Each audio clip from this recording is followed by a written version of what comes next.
రాజు channel. నేను ఈరోజు ఉసిరికాయలు ఊరేస్తున్నాను. ఎలా ఊరేస్తున్నాను అనేది మీకు ఈ వీడియో ద్వారా చూపిస్తున్నాను. ముందుగా ఈ ఉసిరికాయలు తీసుకున్నాను. ఇదిగోండి ఇలా పెద్ద సైజు ఉసిరికాయలు. ఇవి 1 కేజీ ఉసిరికాయలు అనమాట. రాత్రంతా నీటిలో నానబెట్టి శుభ్రంగా కడిగేసి నానబెట్టేసి తర్వాత ఈవేళ ఉదయం ఆరేసిన ఉసిరికాయలు అనమాట. ఇప్పుడు ఈ ఉసిరికాయలని ఎలా ఊరేయాలో మీకు చూపిస్తాను. ముందుగా వేడి నీళ్ళు కొంచెం అంటే నీళ్ళు కొంచెం మరిగించుకోవాలి.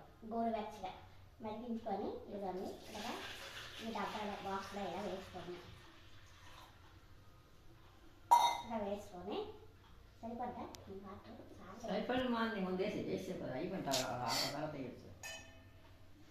మరిగించుకొని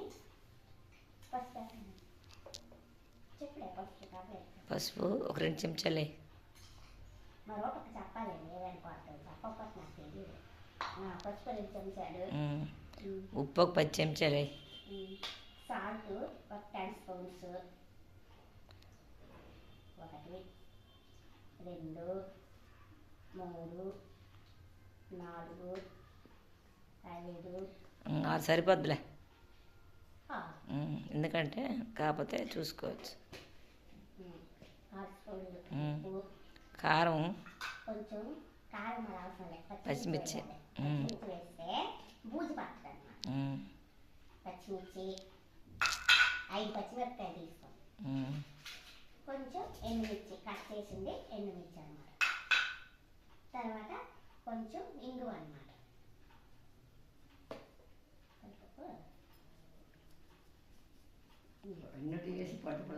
మరి కొంచెం ఇంగు వాసన బాగా రావాలి. ఇంగు వాసన బాగుంటేనే ఉసిరికాయ టేస్ట్ వస్తుంది.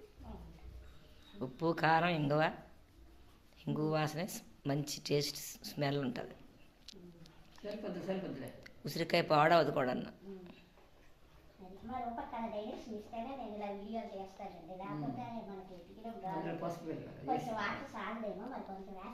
తర్వాత వేద్దాం. ఉసిరికాయలు వేసాయి. ఉసిరికాయలు వేసిన తర్వాత అప్పుడు వాటర్ వేయి. ములిగినంత సరిపోతుంది.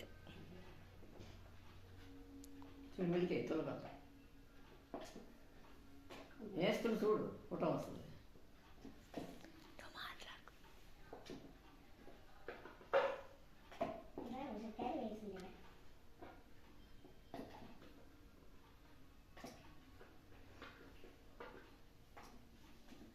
సింపుల్గా మామూలు నీటిలోనే పసుపు, ఉప్పు, ఇంగువ, పచ్చిమిర్చి, ఎండుమిర్చి అన్నీ వేసేసి ఉసిరికాయ పరిగమే ఇది బాగా కలిపేసి 3 రోజుల తర్వాత కొంచెం ఎండలో పెడితే 15 రోజులకి చక్కగా ఊరుతారు అన్నమాట. 15 రోజులు అయితే కానీ ఊరదు, కష్టంగా ఉంటాయన్నమాట.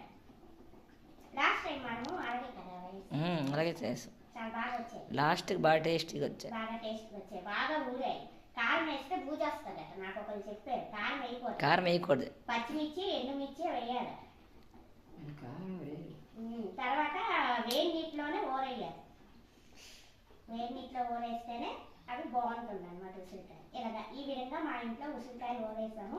మీ ఇంట్లో కూడా ఎలా ఊరేస్తారో కామెంట్ బాక్స్లో కామెంట్ చేయండి.